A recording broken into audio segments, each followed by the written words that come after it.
Hello à tous et bienvenue dans les actualités de la semaine sur Google Ads. C'est les actus du 15 novembre. Donc cette semaine, on a 5 actualités, 2 actualités officielles et 3 actualités observables. Et comme d'habitude, je suis accompagné de Florian, mon associé au sein de Lutti, notre agence spécialisée en Google Ads. Donc on va commencer directement avec la première news officielle. Du coup, première news, donc Google Ads va autoriser dès décembre de cette année donc la publicité pour les casinos sociaux. Pas une news très importante et d'autant plus qu'elle est un petit peu surprenante. Au vu du secteur, etc. Voilà, vous n'avez pas grand chose à dire de plus, si ce n'est que si vous avez un casino, vous pourrez faire bientôt de la publicité sur Google. Voilà. Alors, pas en France, parce qu'en France, la loi quand même n'autorise pas ces pratiques-là. Mais dans d'autres pays où la loi autorisait les pratiques de casino en ligne, et maintenant ils pourront faire de la publicité sur Google. À titre personnel, on ne trouve pas ça forcément terrible, parce que le secteur, voilà quoi. Mais voilà, si vous avez un casino en ligne. La deuxième actualité est plus joyeuse, c'est la modification de la politique de violation de règles Google Ads au sujet de la politique Customer Match. Et justement, qu'est-ce que ça ?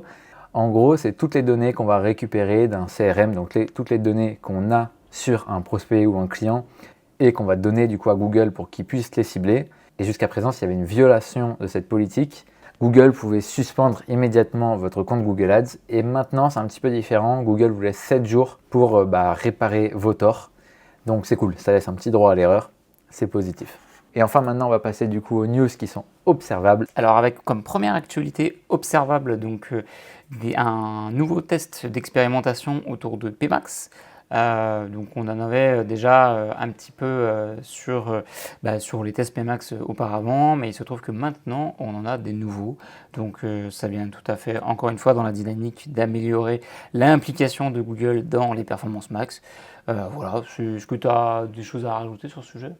Pas spécialement, juste que c'est génial de pouvoir tester comme ça, d'avoir un outil pour tester un petit peu ce que valent nos PMax par rapport à d'autres campagnes, etc. On n'a pas encore eu l'occasion de le tester, mais si ça vous intéresse, dites-le en commentaire. On va sûrement tester ça cette semaine, je pense. Oui.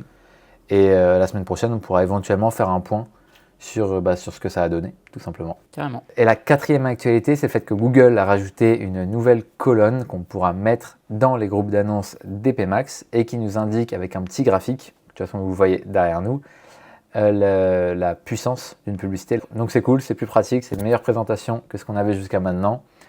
Et qu'est-ce que tu en penses toi, Flo ? J'adore cette actualité d'une part parce que c'est vrai que on l'avait pas forcément. On la retrouve aujourd'hui dans les campagnes de réseaux de recherche, donc ça reste intéressant de l'avoir sur de la PMax. Et dans un second temps, ça veut dire que Google va se recentrer également sur ce critère-là. Et je trouve ça très drôle dans le sens où aujourd'hui, les annonces qui performent le plus ne sont pas forcément celles qui ont la meilleure notation sur cette métrique-là.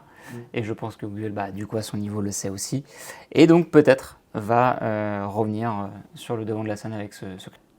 Ouais, tu veux dire qu'ils vont essayer de modifier un petit peu le critère pour qu'il soit beaucoup plus adapté à la réalité ? Ouais, peut-être. Honnêtement, j'ai aucune idée de ce qu'ils peuvent faire.